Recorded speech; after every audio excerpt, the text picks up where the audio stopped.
looks over literally and like does a weird look to him. Like they know each other really well, but yet they're like, oh well, whatever. This dude's not going to do it. You know what I mean? It's kind of a weird deal. Yeah, okay. And then that's when they go into that busy fucking office. Like they're at Grand Central Station at this fucking publishing house. Papers, shuffling papers. Like Vanilla it's literally, envelopes. but they got the stand-ups for all of his books. They got it because something just went to paperback because in the flow of books it goes hardback, then it goes trade, Paperback, and then it goes paper, and then it's cheaper, obviously, the paperback. Right. So like the older books are all on sale. Is this where we're in the bookstore now? No, this is kind of where he's they're still in the office. Yeah, and he's gotten into the elevator, and he's starting to research. The artwork looks really cool on all the books too. Yeah. I always thought that was dope. Yeah. And this comes into later. He literally, when it's like he has that bag of stuff, and he's walking through the alley at this point too, and that's where he first sees the cop beating the dude. Like all the homeless people are just like hanging out watching this dude get beat up. Well, I like that because the world is falling apart, and so the cop's beating that guy up, and he said, "What does he say to him? What do you want some too?" Yeah, you want some too, buddy. And then Samuel just walks away. But you notice in that one too, when the first scene they show afterwards. Well, they do the cuts right, and that's the what guy's I was getting beat up, and they show ICA written in spray paint on the wall. Oh, so you don't know because you see the spray paint deal, and that makes you pay attention to what was on the wall, and you're like, oh, what is he writing? I can. Or is I can see. Yeah, but that's eventually what it leads into because it goes every time you see it after that, it's a little further. Yeah, he goes home, and obviously he's a tequila drinker too. You know, he's like a badass living in a fucking John Woo's house or something. Yeah, what I was gonna say is when they transition to the next scene when he's at home in his lush late '80s, early '90s apartment. Yes. On the TV is like his police riots, and so I like that in the background and tying into the books coming out. I mean, they actually mentioned that. You know? The demand for Sutter Cane is so high that it's causing riots and stuff like that. Yeah, people. Yeah, but I mean, I just interpreted it as the world is in duress. You know what I mean? Like the world's burning. Yeah. Well, and then kind of, you know, when that next scene when he goes into the bookstore and creepy Skippy comes up. Yes. You know, and with the cold sores and stuff. The fucked up eyes, like he's been out for 3 days. Yeah. And he says he sees you. Yeah. That's all he says to him. What the fuck? Yeah. And he's buying all those books, and then he falls into it. Well, yeah, he starts reading that shit. He really gets into it. Starts having nightmares. And then he has a nightmare where he wakes up, and then he looks over, and the dude's like, the fucking cop, and he's got all the makeup on him. Yeah. And that's one of the few, I was watching this back, that there isn't actually a lot of effects in it. No. There's like the one visual optical effect, I believe, and then like the prosthetics on all of them, and I didn't find them to be that great upon watching it on the Blu-ray. Well, they were Greg Nicotero at this point. They were so okay. they were kind of at the beginning of K&B effects, probably. They're good. Don't get me wrong. Yeah. I could think of others that I liked around this time that were better. Well, and I that's kind of how Prince of Darkness was too, where it was like the one effect. Yeah. And everything was built around that. Because again, you're doing smaller budget stuff. Yeah. Still at this point. I mean, obviously, the monsters coming at you at the end is awesome. That's where they spend all the money. There's even one that looks Cthulhu-ish with the tentacles. The tentacles. Some of them you can tell a little. You're like, you're like, that's a puppet and a guy walking with it. Exactly. But it's still cool if you're in the story. It still sells the idea. Yeah, if you're in the story, it's really cool when he's running down that hallway. At this point, too, he's getting so into the stories that he's writing with his pen and he rubs the ink on his face. And I thought at one point the ink was coming off the books. That's what I thought too. I'm like, how fresh are these books? I know, right? They just print these yesterday. And I'm thinking he got somehow infected. Because the demand is so high. Yeah. But these were paperback. These are like he was writing on a notepad. He was writing on a little yellow notepad some notes, and then he rubs his eyes and lights a cigarette. Right, and he's got the ink all over his face. Yeah, because he's smoking the whole fucking time. But then that's when he sees the map on the fucking on he starts the cutting stuff up on the cover of the one book, and then he cuts the covers of all the books apart and makes a map of somewhere up in New England. Yeah, he makes a whole map, and then he goes into the office and he's like, "Okay, this is fucking what do I win? A Sutter Cane lunchbox or something like that? This is a big publicity stunt." No, what you win is Styles going with you. Yeah, and then Heston's like, "She's going with you," and she's like, "What the fuck?" And he's like, whatever. Yeah, go. Whatever. I gotta go. Now, what I noticed in this can't too. wait to fuck with this bitch. So this is where I think the real story for Sutter Cane begins. So you have this part of the movie, which is the first quarter of it, right? Now this is the lead up to it. Well, now, the first act, essentially. Well, the title of Sutter Cane's books, okay? I would say the first third. They go like this: the Hobbs End Horror, the Feeding, the Whisper and Hunter out, and the Whisper in the Dark, Something in the Cellar, the Breathing Tunnel, and the last one is Hunter Out of Time. So now you look at these titles, right? So what are they doing? They're and the new one's going to be the Hobbs End Horror, right? Yeah. Well, no, the Hobbs End Horror was already made, right? So and these are all plays on Lovecraft titles, and these are all of his books, right? Yeah. So he's already written these books. So they're going to find Hobbs End. So they spend all this time, and this is where Styles sees the dude driving or riding the bike. Well, first he drives. Yeah. Then he wakes her up with the fucking horn. And he wakes her up with the horn like a jerk. Like, is that a rent-a-car or is that his horn? Does he have that in there? I think that he just keeps that horn in there in case he's got a passenger. He's kind of a dick. Yeah. And then she's driving and it's night. Yeah. And then they drive forever in like a state that you can cross within less than a day. Yeah. Well, she They're does. in it for like 3 days. He's sleeping in the passenger seat. Yeah. That's when she takes over. And it's really creepy, actually. The first time I watched that, he sees that person drive by on the bike a bunch. Yeah. Well, she sees him the first time, and he's a kid. Yeah. Anakin Skywalker. Yeah. And they use the cards in the deal, and it's like. Yeah. And then she sees him again, and she's like, "What the fuck? He's old." And it's the same one, but he's coming the other way. Yeah. If you notice that they pass him when he's a kid. Yeah.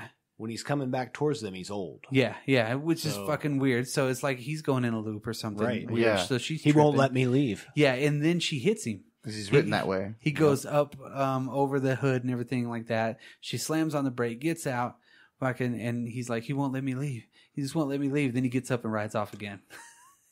Like, he literally got hit by a car. I need your information. Yeah. And he's gone in the fucking dark. Now, those are some of the darkest goddamn roads I think I've ever seen, too. Like, you only see I don't know. I've line. driven through Kansas in the middle of the night. Yeah, dude. Yeah. It was pretty... Nothing out there, just dirt road. Absolutely. They were deep in... Well, this is a paved road, so this is nice. But there was not even one street light. There's like 40 people that live in the surrounding area. But it takes 9 hours to get They have through. a phone booth. Yeah. Yeah, that's weird. In the middle of nowhere, right? Well, later they have a phone booth. Yeah. So this is where the transition to the Hobbs End Horror part of his books comes into play, because she starts tripping, and then all of a sudden she looks out the door and they're flying, right? They're literally in the middle of what, God knows what. Kind of almost what they look at through the void at the very end when he looks into the void. That's the road that's taking him there. She wakes up in the middle of the bridge that goes across, and it's daylight. And it's fucking daylight. And he's like, "Oh, you found it." And there's the sign for the town. Yeah, I slept all night. And she's like, did I just have an acid trip? Yeah. She looks at him. She's like, "You're driving now." Yeah. He's like, "Oh, good job, Styles." Yeah. And then they go into the fucking freaky ass town. Yep. Nobody in there. And he's got his sweet ass Levi's on and his blazer, and there's nobody there. Abandoned town. You forgot the boots. And the boots are tight. Yeah, the boots are. They make that outfit. Yeah. Right. I mean, it's the jeans and boots combo. But the Hobbs End story comes into play. She mentions when they get to the hotel. Am I jumping ahead a little bit? Well, a little bit, because that's when you see the kids chasing the 3-legged dog. No, it's not 3-legged. It's 4. Yeah, it's got all 4 legs. They're just chasing a dog. They're just chasing the dog, and they all look all fucking funky and weird. And she's like, "Do you see those kids?" He's like, "What? What? Yeah. What are you talking about? This is a beautiful town." And then they go to the... He's like, "There's no one around, though." Yeah, and then you see the axe with the blood on it. Right. So there's a nice shot on that axe. Yeah, because it's kind of like a pullback, and then it's like, bam. Yeah. And then they get to the inn or whatever, and that's where you get the connection. One of the first connections, because she mentions in the greenhouse that they saw one of the characters in the books had something coming. That was from Hobbs End Horror. The Hobbs End Horror. Yeah. So now it's like they're in the Hobbs End Horror. They're actually in the book, and that's when they go into the deal, and she knows every piece of the place. She's like, "That I know this. I know that." Yeah. So just one real quick thing. with that axe scene, the first thing I thought of was the axe in The Thing. Oh, in the door. Yeah. Okay. And I'm like, oh, is that a tie-in somehow? Yeah, somehow, maybe. Well, I mean, in earlier trilogy, he was attacked. he was attacked by an axe. Yeah, no, absolutely, Yeah, absolutely. Right. So it was, but I know that John Carpenter didn't design these as a trilogy. No. And I don't think that was an homage. But as watching it as a trilogy, you can certainly allude to different things. Absolutely, which is pretty cool. Which is cool. Well, and when they get to that place, and she does mention that part of it, then and they then go Frances, into it. Bay is the innkeeper lady. The old lady's in there. She's best like character in the movie. She's like she's like so aloof and weird. Yeah, like, she's very out of it, and she's like, that must mean. If this is all from the book, that must mean that she's a maniac. And then it pulls back later, and you do see her naked husband chained to her leg, handcuffed to her leg. Like, shut up. Well, well, they do look at the painting, and the painting starts moving, and the painting's weird. But she's like, "Watch out! There's the floorboard's loose," and he steps on it. He's like, "What the fuck?" Then he had remembered some stuff from the book. Well, then if that's so, then this and this and this, you know, she must be, then that's when he says she must be a maniac, and that's when they go into the room for the first time, right? Too. And he says, well, it'd be over here, and of course it's not there. And she's like, well, you didn't read correctly or close enough. Faces to the east. And she opens the curtain, and of course that church is there that they describe with the gold spires. Yeah. And I remember you said something about that. That's an actual place. It's real. It's and not it's a just matte in painting. the middle of nowhere. No, everybody thinks it's a matte painting, but it's an actual real church. Well, did they matte paint an image of the church? No, that's where it's at. It's a real church. It at? Oh, okay, cool. It's a real, actual church. But I'm saying, did they take two shots and combine them, or did they shoot it there? They shot it there. Okay, yeah. cool. So Which it's is kind of weird. There. I mean, that church, the way it's designed in there with the gold spires, it fucking looks beautiful. It's an awesome church. Is. That's when he walks up to the door. That it's there at the middle of it's kind of in the middle of nowhere, kind of on the top of a hill, in a nice spot to where you got nothing but the sky and the church. Right. So it was perfectly placed. Right. I mean, it works with this movie even better. Sure.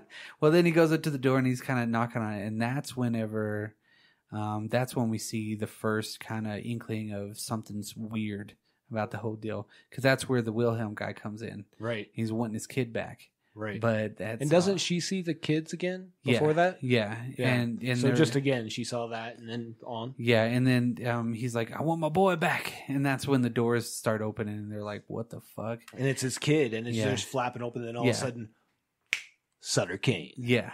Yeah. So it's kind of weird too, because that leads into his other book, The Feeding. Right. So it's kind of in this weird deal that you're living his books at the time that he's technically writing this book too. Right. So the whole time he's making John Trent his main character in the book, where he's reading or he's writing his actual. Wait, doesn't she go up and embrace him?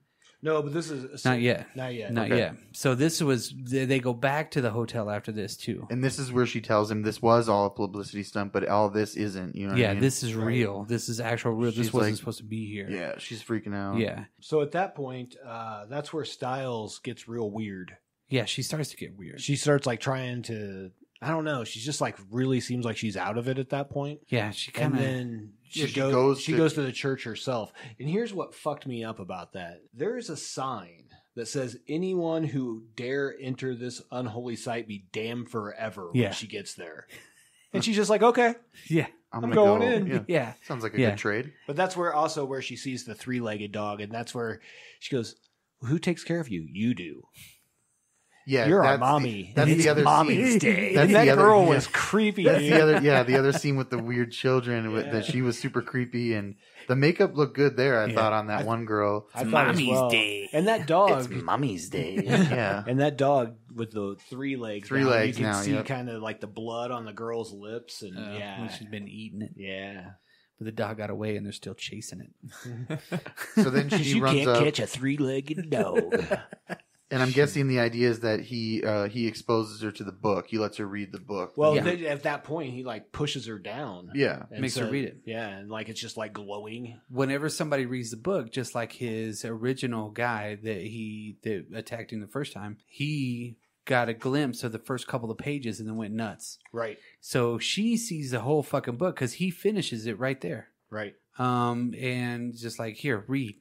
And then it shows the glimpses and all the weird fucked up things that are happening. And then she tries to make out with him, and she puts her hands on his back, and you see that creature connected to his neck. Yeah. And you're like, ooh. That's cool. That gets wacky a little shit going on right there. Fucking weird at that point. Yeah, that's when you're like, oh, fuck. So Sutter Cane he's showing her the manuscript that he's still writing, correct? And this all reminds me of the Twilight Zone episode. I had to make sure it was the right title. A World of His Own is one of the old Twilight Zone episodes. The little boy? No, it's actually a writer. He writes things in his typewriter and he can create what he